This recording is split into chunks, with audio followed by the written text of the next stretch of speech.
朋友们，上海那条曾经世界最快的磁悬浮列 Friends, the Maglev train in Shanghai, which was once the fastest in the world, might really be coming to a stop.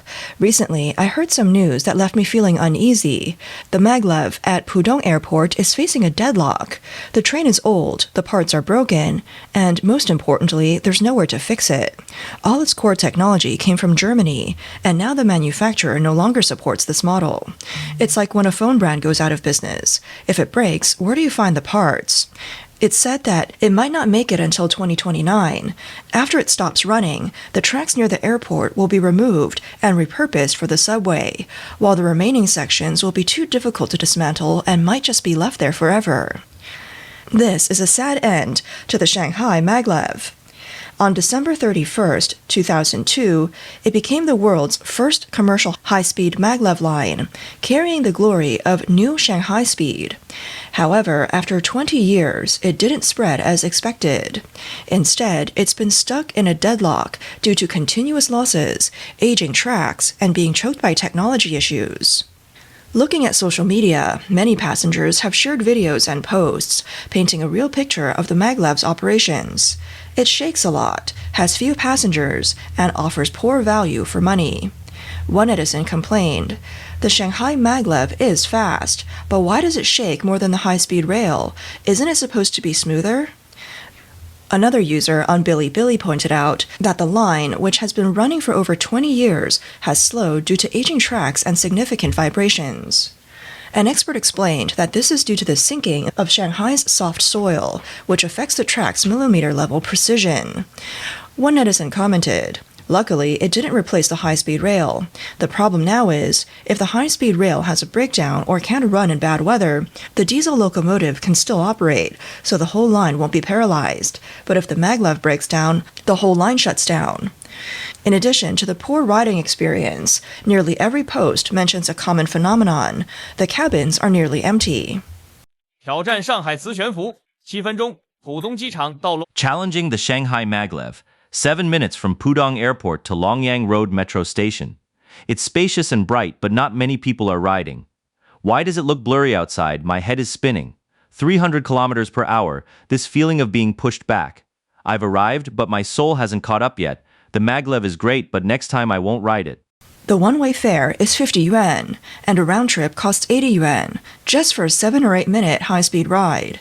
For price-sensitive ordinary passengers, this lacks appeal. In contrast, taking Metro Line 2 takes nearly an hour, but costs only 7 yuan. The maglev line only connects Pudong Airport with Longyang Road Metro Station, so passengers heading to other areas of Shanghai still need to transfer. The high ticket price and limited convenience have led many passengers to view it as a one-time tourist attraction. Therefore, this 30-kilometer operational line, which cost 10 billion yuan, has been doomed to be just another vanity project by the CCP. The birth of this vanity project stems from a high-level debate at the turn of the century about China's high-speed rail development strategy. In the battle between rail and maglev technologies, a typical compromise eventually won. Build a short demonstration line in Shanghai to test the success or failure of the maglev technology. Thus, this project has never been market-driven, but politically driven from the start. In 2000, China and Germany signed an agreement, and Shanghai introduced a full set of core technologies provided by Siemens and ThyssenKrupp, including vehicles, traction, power supply, signals, and control systems, with a contract value of nearly 1.3 billion German marks. China was mainly responsible for the civil works and operations. The government promoted it as independently developed, but that was nothing but a propaganda myth. It was a straightforward case of market for technology. China hoped to learn and absorb German technology through the construction of its demonstration line. At the end of 2002, under the joint witness of the Chinese and German prime ministers, the line was opened. The 30-kilometer high-tech line was created in just 2.5 years. In 2003, it reached a test speed of 501 kilometers per hour and a maximum commercial operational speed of 430 kilometers per hour, which still holds the world record today. However, the maglev, quickly exposed its fragility in real-world operations. Since the beginning, there have been continuous accidents. As early as 2003, shortly after trial operations began, the train experienced an accident when a cable connector overhead overheated and burned. This incident quickly turned into a dispute over technical responsibility between China and Germany. According to Chinese technicians at the time, the root cause was that the German equipment had not fully considered Shanghai's high humidity climate, causing the insulation layer of the cables to age prematurely. The implication was clear. They tried to blame the problem on the original design flaws from Germany, using that to explain the reliability issues that were exposed. However, the German engineers strongly refuted this, claiming that Shanghai's climate conditions were fully considered during the design phase, so there was no design flaw.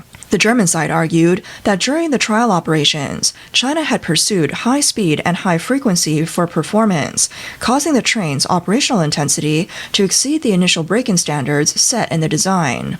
Furthermore, without timely maintenance, parts that required regular replacement were still used until they were completely worn out. Looking back now, the German judgment was probably right on point. After all, for the sake of showcasing the world's first title, the CCP made the train perform at its limits, and the officials were never concerned about the life of the parts. This incident was just a minor dispute between the two sides, but the more serious safety alarm sounded on August 11, 2006. That afternoon, a Maglev train that was returning empty suddenly caught fire during operation, with thick smoke billowing. The direct cause of the accident was said to be thermal runaway in the battery system of the second car, causing the battery to overheat and catch fire. While no one was injured, the main structure of the train was damaged. Direct economic losses amounted to millions of yuan. The investigation showed that the battery system provided by the German side had design flaws, but China also had lapses in equipment maintenance and safety operation. Ironically, while China continued to pump life into this demonstration line, Germany had already buried this once proud technology. Due to its high cost, poor economic viability, and a serious collision in 2006 that cost 23 deaths, Germany completely abandoned the Transrapid technology in 2011 and dismantled the test line. All of a sudden, its core systems and key components had become expensive, discontinued products. As early as the initial stages of operation, replacing coils and connectors cost nearly 1 billion yuan. Now, with the closure of the German manufacturer, any failure in the core component could directly lead to its permanent shutdown. The project, initially to demonstrate technological leadership, is now hanging by a thread. Setting aside the fatal technical flaws, from an economic perspective, the Maglev is also an illogical money-burning project. Its cost of over 330 million yuan per kilometer is far higher than that of similar high-speed rail, and the most fatal flaw is that it's completely incompatible with the existing railway network and cannot be integrated into operations. The high cost of investment have not brought returns. The steep ticket prices, limited passenger flow, and high maintenance costs have prevented it from ever achieving a balance between revenue and expenditure. Since its opening, the Shanghai Maglev has been mired in annual losses, amounting to 500 to 700 million yuan a year. It relies entirely on government support to stay alive. In recent years, this line has actively slowed down. In recent years, this line, which boasted speed as its selling point, has actively slowed down. Since 2020, due to decreased passenger flow and operational cost pressures, its operating speed has been reduced from 430 km per hour to 300 km per hour for most of the time. This has nullified its theoretical speed advantage over high-speed rail. From introducing German technology to operating at a loss to voluntarily reducing speed, the 20-year transformation of the Shanghai Maglev clearly demonstrates that it has failed as both a technology test and a business venture. It has neither achieved a full transfer of core technology nor developed a viable business model. Furthermore, the Maglev project has raised environmental and safety concerns that have never ceased. The operator and government experts have repeatedly emphasized that its radiation levels meet national standards, even lower than that of everyday household appliances. But the electromagnetic radiation panic has remained a sword of Damocles hanging over the project, The Shanghai-Hangzhou Mag project, which was slated for 2006, was ultimately shelved due to strong opposition from local residents. They protested over electromagnetic radiation. It became China's first large infrastructure project to fail due to the not-in-my-backyard effect. Given that maglev is so economically and technologically immature, why did the Chinese government push forward with it? The answer must lie in the political realm. The core driving force behind the maglev project did not come from real market demand or the inherent advantages of the technology, but from a political impulse to urgently showcase achievements and thus prove the legitimacy of its governance. This made it a typical vanity project, to showcase political achievements to the world. For the Chinese Communist Party, economic development and technological achievements are the two main pillars of its legitimacy to rule. By building a series of world's first monumental projects, it sends a message to the people and to the international community. Under the leadership of the CCP, China is rapidly rising, creating miracles in human history. From the very beginning, the Maglev project was positioned as the speed of New Shanghai, a symbol of China's development. With a speed of 430 kilometers an hour, a futuristic design, and the title of the world's first commercial line, it became the perfect propaganda tool for showcasing the country. In official media narratives, the completion of the Maglev was interpreted as a manifestation of the superiority of the socialist system to accomplish great things. Like the Olympics and the World Expo, it was used as proof of the success of the China model. Under this logic, the economic benefits, practical value, and technical risks of the project were relegated to secondary positions. The primary goal was the completion itself, with the world's first title being the focus. The launch of the Maglev project also reflects a prevalent, impatient, great leap forward mentality in Chinese society at the time. Decision-makers hoped to bypass the intermediate stages of development, aiming for a shortcut to leapfrog ahead. However, this disregard for the objective laws of technology and economic development comes at a heavy price.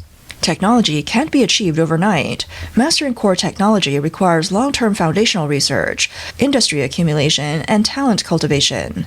Simply introducing a demonstration line does not buy a complete technological system or innovative capability. Over 20 years later, China's core technology in high-speed maglev still remains heavily dependent on external sources. The market cannot be created out of thin air. The value of infrastructure lies in its ability to meet real demand. The Shanghai Maglev, disconnected from actual passenger demand, was built to showcase rather than serve a practical need. It was a huge waste of resources. This form over substance approach is not unique in just the maglev. From the luxurious government buildings built across China with little interest to some impractical, blindly ambitious cultural tourism projects, all follow the same political logic, serving political achievements, not the people, serving propaganda, not practicality. Today, the macroeconomic environment supporting this money-burning model is undergoing fundamental changes. The Chinese Communist Party is now facing a situation of economic recession and a sharp decline in fiscal revenue. It will no longer be able to sustain its previous spending model. Once known as the world's factory, China is now facing a sharp drop in export orders and a large-scale withdrawal of foreign investment. Companies like Apple are moving production lines out of China. This marks the beginning of a global supply chain restructuring. As a major source of revenue for local governments, land finance has been completely exhausted with the collapse of the real estate market. Local governments are heavily in debt, and even the payment of civil servant salaries has become an issue. With exports down, domestic demand sluggish, and unemployment rising, this is the overall situation in China today. The public is facing consumption downgrades, and there is widespread pessimism about the future. While facing internal crises, the Chinese authorities are trying to create a facade of a prosperous era using diplomatic activities. Key political figures who have visited Beijing recently are Spanish Prime Minister Pedro Sanchez, UAE's Crown Prince Khaled bin Mohammed Al Nahyan, Vietnam's General Secretary, and President Lam. This seemingly signals China's important position on the global stage. However, this outward display of activity cannot mask the underlying weakness. The entire Chinese system has begun to rot from within. From the financial system to the senior ranks of the military, corruption and power struggles are rampant. Externally, the government continues to spend lavishly on international projects, disregarding the deteriorating standard of living at home, all to maintain the illusion of its status as a great power. As fiscal revenues plummet, the economic cycle stalls, and social issues intensify, vanity projects like the Maglev, which rely on massive government subsidies to survive, are doomed. They will become the final straw that breaks the camel's back. A government struggling to cover basic needs like pensions and healthcare has little left to maintain those flashy but useless political achievements.